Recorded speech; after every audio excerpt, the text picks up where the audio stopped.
complete panic and It's your man Fry Clyde back in the motherfucking building with another banger, finna bang it out for y'all today. So today, I got a special treat for y'all today, you feel me? I got some funny shit right here. Everybody was freaking out when they heard the missile coming. They was ghosts. They was hiding everywhere you gotta hide though. Alright, for real though. Stay tuned. Told to seek immediate shelter. Quote, "This is not a drill." It took 38 minutes for some people to get the all clear. The message, a human error, false alarm. And it comes just weeks after Hawaii reinstated a Cold War era missile alert system in the event of an attack by North Korea following Kim Jong-un's repeated tests. In Hawaii tonight, the governor saying an employee at shift change is to blame. But there are so many questions still. And ABC's Stephanie Ramos starts us off from the Pentagon. Hawaiians fleeing after waking up this morning to a nightmare scenario. The message sent at 8:07 this morning on TV, radios, and this message going out on cell phones reading, "Ballistic missile threat inbound. Seek immediate shelter. This is not a drill." The warnings left an entire state terrified. We were up on a mountain and we almost fell off of it trying to get to our children. People pulling over in tunnels, confused tourists hunkering down in hotels. People are hiding in tunnels. People are locking down their homes. They're heading for the mountains. One mother saying her daughter was away at a slumber party when the alert went out.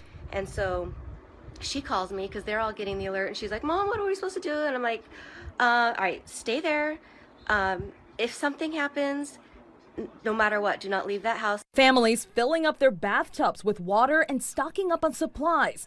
The people of Hawaii have been on edge in recent months as North Korea's Kim Jong-un moves closer to perfecting a nuclear-tipped missile.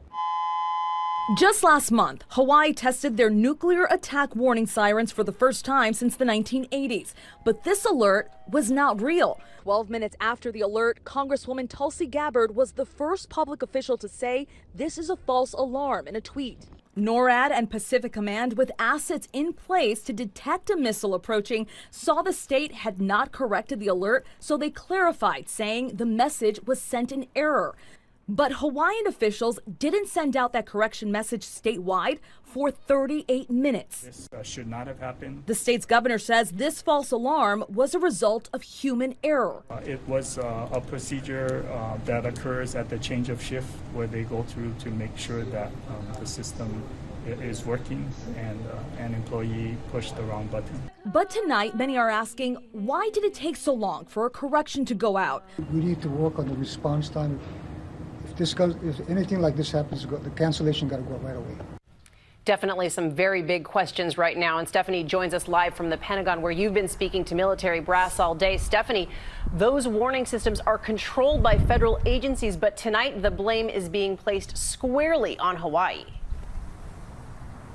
Absolutely, Cecilia. The state's warning system is a FEMA capability. Whoever has the alerting authority, either state or local, can push out those alert messages. Now, a source here at the Pentagon tells me today's false alert was a pure mistake by the Hawaii Emergency Alert System. Cecilia?